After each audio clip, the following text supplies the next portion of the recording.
किसी वक्त की बात है कि शहर से बहुत दूर एक गांव था। इस गांव में एक बड़ा बरगद का दरख्त था और उस पर एक झूला लटका हुआ था, मगर कोई भी गांव वाला इस झूले पर बैठने की हिम्मत नहीं करता था।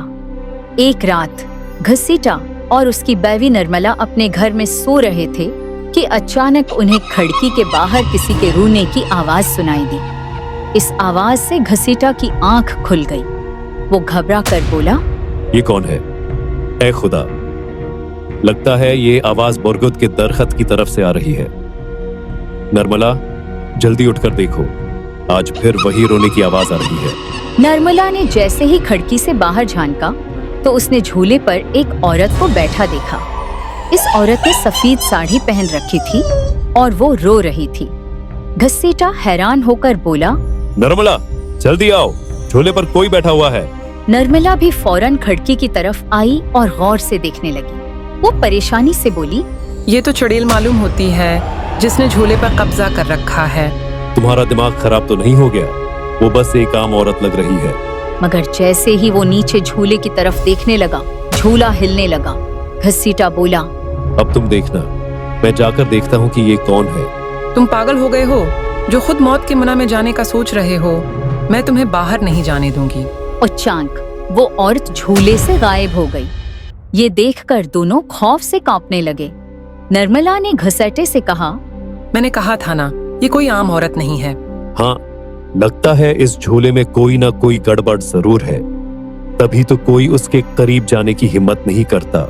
अगले दिन निर्मला का भाई बबलू अपनी बीवी नीलो के साथ शहर से उनके घर आया। निर्मला ने खुश होकर कहा, अरे तुम कहाँ? अचानक अपनी बहन की याद कैसे आ गई? रात को नीलो अपने शौहर बबलू के साथ सोने के लिए अपने कमरे में चली गई। कुछ देर बाद नीलो की नजर खिड़की के बाहर पड़ी। वो हैरान होकर बोली, अरे बबलू, इधर आइए। वो देखिए, दरख्त के नीचे झूला लगा हुआ है। हमारे शहर में तो ऐसा झूला कहीं नहीं होता। चलिए ना, मेरा बहुत दिल कर रहा है झूला झूलने का। बबलू ने कहा, अरे अभी रात हो गई है, सुबह झूल लेना। मगर नीलो का दिल झूले पर जाने के लिए मचल रहा था। बबलू ने उसकी बात को नजरअंदाज कर दिया और सो गया। लेकिन नीलो सोचने लगी, झूला तो बस घर के पीछे ही है, मैं खुद ही चली जाती हूँ।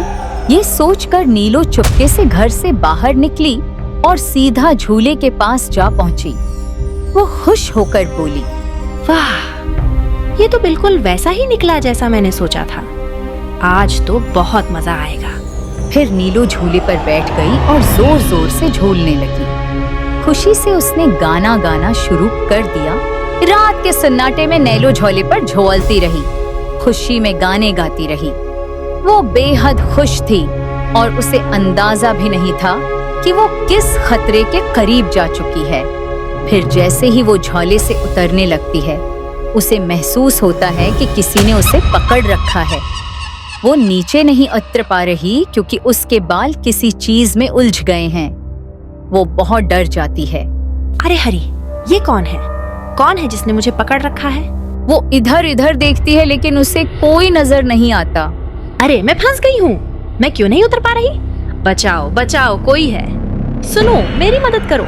नीलो की चीखों पुकार सुनकर बबलू की नींद खुल जाती है। निर्मला और घसीटा भी जाग जाते हैं और दौड़ते हुए बबलू के पास आते हैं। अरे बबलू, ये तो नीलो की आवाज लग रही है, वो कहाँ है? घसीटा की नजर झूले की तरफ जाती है जहाँ उसे नीलो दरख्त के नीचे बेहोश पड़ी नजर आती है।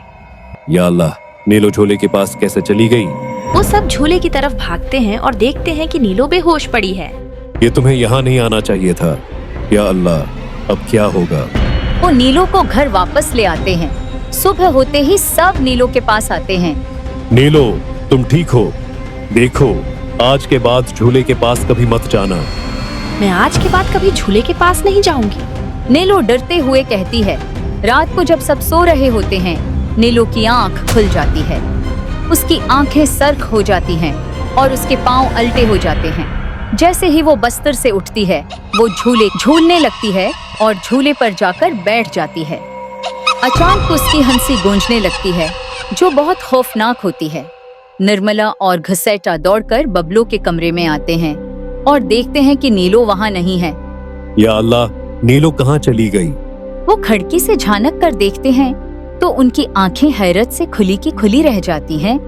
नीलो झूले पर बैठी झूल रही होती है। अरे, ये फिर झूले पर जा बैठी। बबलो, तुम अपनी बीवी का ख्याल नहीं रख सकते?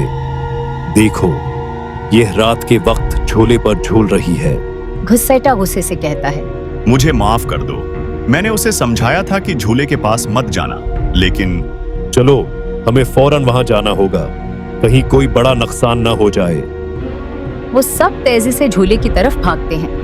नीलो, जल्दी नीचे आओ, तुम्हें झूले के पास नहीं जाना चाहिए। लेकिन नीलो का बदन अजीब तरीके से हिलने लगता है और जब सब उसके पांव देखते हैं तो हैरत से उनके होश उड़ जाते हैं। या अल्लाह, इसके पांव उल्टे हो गए हैं। ये तो मरकर चुड़ैल बन चुकी है। बिब्लू दहल कर कहता है। मैं तो जीते जी बीवा होगा। मेरी नीलो चुड़ैल बन गई। इसी दौरान कुछ गांव वाले रास्ते में मिलते हैं। क्या हुआ? तुम सब इतनी रात को कहाँ जा रहे हो? मेरी बीवी नीलो, जो शहर से आई थी, वो बरगद के दरख्त के नीचे बंधे झूले पर झूल गई और इस चुड़ैल ने उसके जिस्म पर कब्जा कर लिया। अल्लाह खैर करे। चलो, हमें सबको वहाँ चलना होगा। गांव वाले भी उनके साथ झूले की तरफ जाते हैं। वहां पहुंचकर वो नीलो को झूला झूलते देखकर खौफजदा हो जाते हैं। ये चुड़ैल कई सालों से गांव को परेशान कर रही थी, जिसकी वजह से कोई भी रात को इस रास्ते से गुजरने की हिम्मत नहीं करता था। लेकिन आज उसका खेल खत्म होगा। चलो भाइयों, आज हम इस चुड़ैल को जिंदा नहीं छोड़ेंगे। एक बुजुर्ग गांव वाले ने कहा। हमें उस झूले को काटकर दरख्त से अलग करना होगा। कुछ गांव वाले आगे बढ़ते हैं और झूले की रस्सियां काट देते हैं। जैसे ही झूला नीचे गिरता है, चुड़ैल गुस्से में नीलो के जिस्म से बाहर निकल जाती है। चुड़ैल चीख कर कहती है, गांव वालों, तुमने अच्छा नहीं किया। मैं तुम सबको मार डालूंगी। जल्दी करो, झोले में आग लगा दो। शायद उस झोले के जलने से चुड़ैल भी मर जाए। गांव वाले झूले को आग लगा देते हैं। जैसे ही झूला जलने लगता है, चुड़ैल तड़पने लगती है और चीखें मारती है। कुछ ही लम्हों में वो राख बन जाती है और गांव वालों को इस भूतिया झूले से निजात मिल जाती है।